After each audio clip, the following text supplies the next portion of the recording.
At this time naman po, puntahan naman natin ang usapang pangkalusugan. Kasama po natin si Miss Lynn Perez. Ano nga po ba ang kanilang pag-uusapan? Let's all watch this. Ang cystitis ay isang inflammation o pamamaga ng urinary bladder o pantog. Maaari itong maging dulot ng infection o irritation.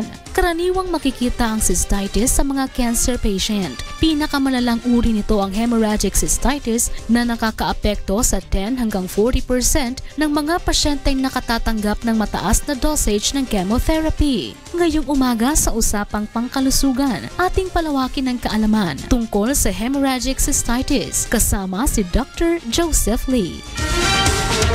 Yan nga ang pag-uusapan natin mga kasambahay, hemorrhagic cystitis.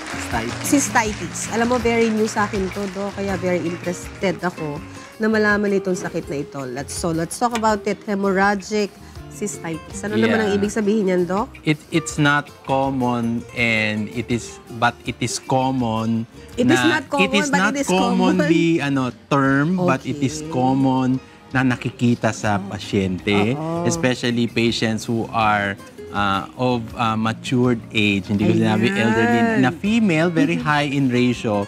Tapos yung mga females natin na may chemical induced. When you say chemical induced, yung mga may iniinom, minsan nagki-chemotherapy, o na meron mga medicine na iniinom, nagkakaroon siya. Lagi natin sinabi, Lino, na pinag-usapan natin ito before. This is another type of your bladder pain syndrome. When you say bladder pain syndrome, yung sinabi natin, it's like interstitial cystitis. Okay, that's a new term for interstitial cystitis. So your hemorrhagic cystitis is kasama siya sa component ng cystitis mo. Parang another type lang ng cystitis. Okay. Which is more common, high in ratio sa mga females. Okay. Di ba ang syndrome, doctor, combination of different signs yun, di ba?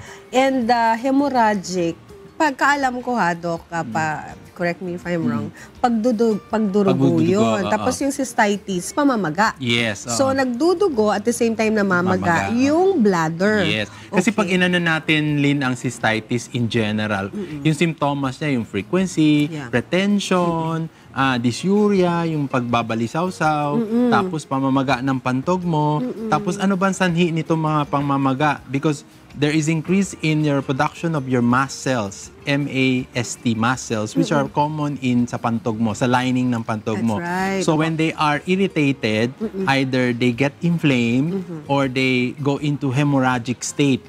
So duduguin sila, o di ba? Parang dinudugo rin ng mga cells. So that's one thing. Tapos because of na constant meron kang urinary toxins na inaano sa pasyente, o may iniinom, then you get into that state wherein you hurt the bladder lining and you cause cystitis. Okay. Kasama di ba sa pwedeng simptomas ito, doctor, kasi we're talking about pagdurugo ng pantog mo, which is lalagyan ng ating wiwi, no? Yung urine natin. Magkakaroon ba ng parang discharge yan? Pag nagwiwiwi ka, parang namumula-mula siya or may konting blood may bahid. May bahid. Iyon sinasabi natin bahid. Now, kung malala na ang hemorrhagic cystitis, then you get blood clots. No? Mga buo-buong dugo lumalabas. Ito sa urine mo sa ito urine nakikita, mo, ha? So, ngayon, ang pasyente na maa-alarma kasi ngayon sasabihin, ba't may dugo ako? So, most of the time, na pagkakamalan natin siya na baka may bladder pathology. And the most common condition ng bladder pathology is bladder cancer.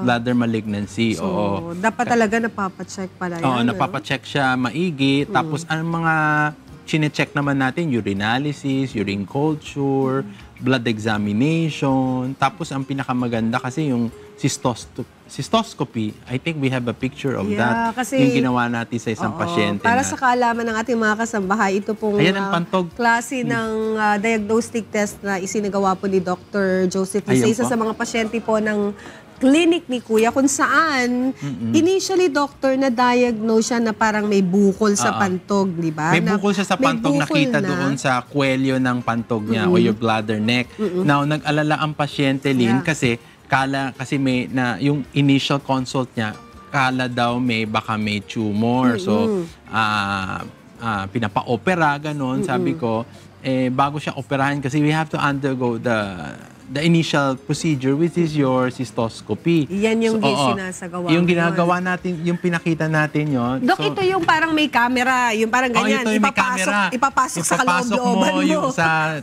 track ng pasyente, Opo. tapos may camera siya, makikita. So yan yung inside, yung That's sa the loob. inside. Makikita mo rin, mapula siya, no? Yes, opo. And there are areas that are bleeding, no? Yung pantog yan. Pantog Nakita yan, mo pantog mismo. pantog yan. Dapat yan, kung walang problema yung pantog Wala, niya, doctor, clear yan.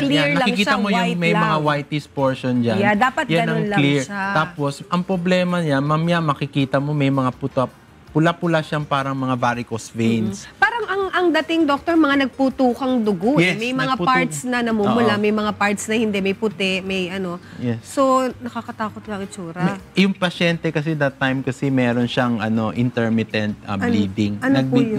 Nagbi-bleed siya ng once in a while. Parang nagre-regla pero doon sa daanan ng ihi. So na-alarma siya. tama. So when you did the scope for her, yan nakita natin na meron mga areas ng varicosity tapos mga bleeding. Nakikita mo yung parang siguro malabo kasi yung loob ng pantog niya meron mga yan mga bleeding areas yan, no? Oo. Yan yung mga parts siguro na talagang nagputukan. Oo, yung puting yan, that is normal area. a normal area. That is a normal area. Yan, makikita mo. Yan, normal, those are normal areas. Yan, nakita mo yung mga pula-pula.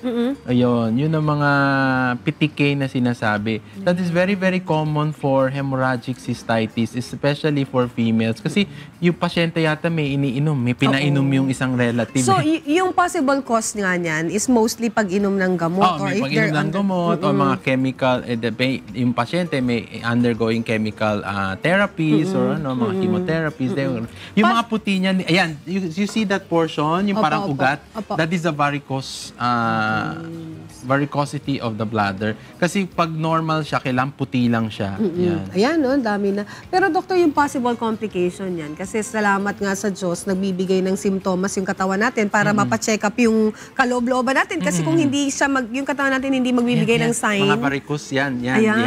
There you are. Yan ang loob Can you ng post pantog. That? Yan. Yan yung mga pula-pula yan. You should not have that in the bladder. When you have that in the bladder, that's varicosity in the bladder. Yan So, yung ibig pwede. sabihin, you are already hurting your bladder.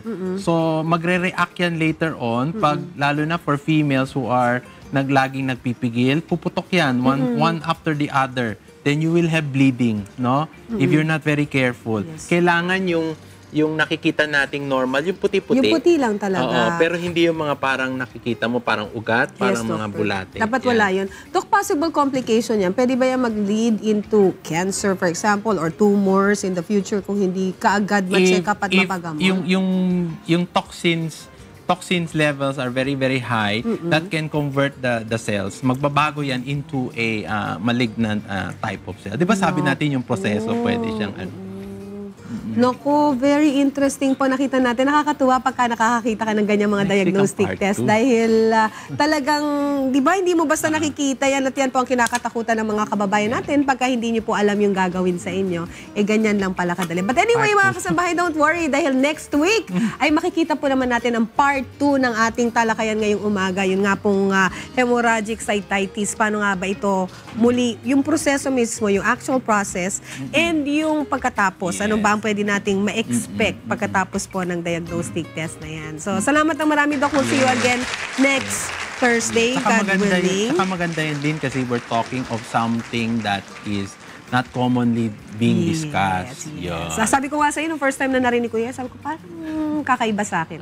Pero thank you so much for Siyempre teaching tayo pa rin us. nangunguna. Siyempre, palagi. Yun.